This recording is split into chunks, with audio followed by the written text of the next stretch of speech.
Hello and welcome. Now, it's quite possible that you do not have a Google Analytics account connected to the Google email address that you want to use. And if that's the case, you are going to want to set up the Google email address where you want to receive notifications and where you want to hold your records. And to do that, you are going to go back to the Google Analytics account, and you're going to want to make sure that you are signed in to the account where you actually want the new Google Analytics to be associated. And you're going to just go into Google Analytics, and you are going to come to a screen where Google will ask you to sign up, add tracking code, and pretty much learn about your audience.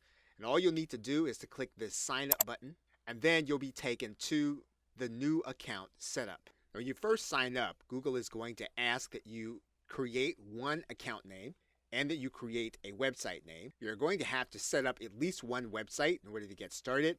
Now, we are going to walk through that process in a separate video, but you can actually write in all of the minimal amount of information that you need, and then Google will actually bring you to the terms of service. You want to read them and then click accept. Now, one of the reasons why you might set up a different account is because you might want to have different access for different users. If that's the case, what you're going to do with this second account is you're going to add a user. And you can do that by going to the admin area. And you'll see on this left-hand side that there is a user management link. You're going to click that link. And then you're going to add account users. And what you're going to do is you're going to click this plus button. And then you're going to add in some other email addresses of individuals that are going to have access to the account. Of course, you're going to make sure that they're notified by email, and then you're going to determine whether or not they have certain permissions. If you want to give them permission in order to update the account and edit it, you're going to give them that permission.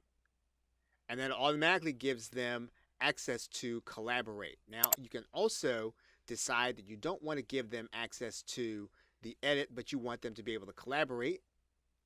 You can decide not to do that one, and you can give them read-only access. And in some cases where you have client and you want to give them access to their own account so they can see it, but you don't want to have them inside of the one that you're creating for other properties, in this separate account, we can give them the ability to read and analyze when we give them access to the account.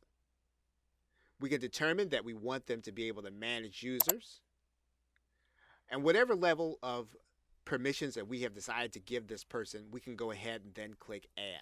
So basically what you have now is you have another account that you can actually use, and you can have other people attached to it, while at the same time you can keep a separate account to manage certain properties, and you don't want to have others connected to it. Okay, so with that, thanks, and I will see you in another video.